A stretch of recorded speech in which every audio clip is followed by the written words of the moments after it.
இப்ப ஆர்எஸ்எஸ் நாட்டுக்கு ஆபத்துன்னு இவங்க சொல்றாங்க, நீங்களுமே சொல்றீங்க. ஆனா ஆர்எஸ்எஸ் போல ஒரு இயக்கம் வேணும்ன்றீங்களே. பிற்போக்கு சார், நீங்க ஒரு மனிதன் தவறானவனா சரியானவனா என்பதை விட அவன் கடைபிடிக்கிற கொள்கை இருக்குல்ல, அதை நம்ம எடுத்துக்கணும். அதாவது ஆர்எஸ்எஸ் காரன் மட்டும்தான் அப்ப கொள்கையை கடைபிடிக்கிறான். பிற்போக்குவாத கொள்கையை சரியா கடைபிடிக்கிறான். திராவிட இயக்கம் திராவிட இயக்கம் முற்போக்குன்னு சொல்லிட்டு அவங்களோட பஞ்சாயத்தில் இருக்கான், அவங்களோட பினாமியில் இருக்கான். திராவிட இயக்கம் எந்த அடிப்படை கொள்கையுமே இல்லை. 2 திராவிட இயக்கங்களுக்கு அவர்களுக்கு என்ன, தேர்தலில் ஜெயிக்கணும், தேர்தலில் ஜெயிக்கணும். அதுக்கு நீங்க சார், காவிரியில 85 டிஎம்சி தண்ணி எங்க போயிருச்சு? கடல்ல போயிருச்சு.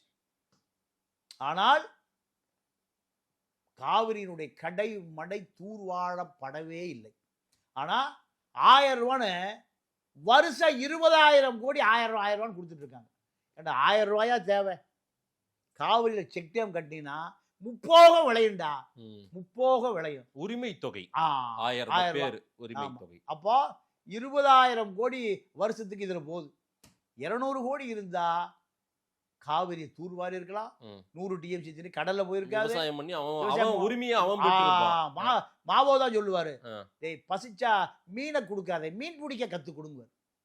அவன் எப்ப பசிக்குதோ மீனை பிடிச்சி சாப்பிட்டுக்குவான். ஒரு மீனை குடிச்சீங்கன்னா சாப்பிட்டு அங்கேயே படுத்துக்குவான். இது மாசியத்துக்கு சொன்னது. அதனாலதான் உலகத்துக்கே யார் வழிகாட்டுறா? சீனர்கள் வழிகாட்டுறான். இங்க உலகத்தில் இருக்கிற எல்லா பயிலும் இங்க இந்தியானா என்ன நினைக்கிறான்? ஒரு ஈஸியா போய் சுரண்டிட்டு வந்துடலாம். பன்னாட்டு கம்பெனிகளுடைய வேட்டைக்காட இங்க போனா சார், இங்க சாம்சன்ல வேலை பார்க்கறான்ல, இவனுக்கு 30,000 ரூபாய் சம்பளம். இதே சம்பளம் அவன் நாட்டில் 3 லட்சம் ரூபாய். எப்படி?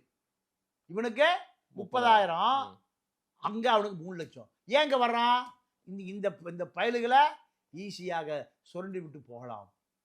நோக்கியோ கம்பெனி வந்தான், 99 வருஷத்துக்கு ஒரு 100 ஏக்கரா கொடுத்தாங்க லீஸு. அவன் ஒரு 10 வருஷம் 5 வருஷம் கம்பெனி நடத்தினான்.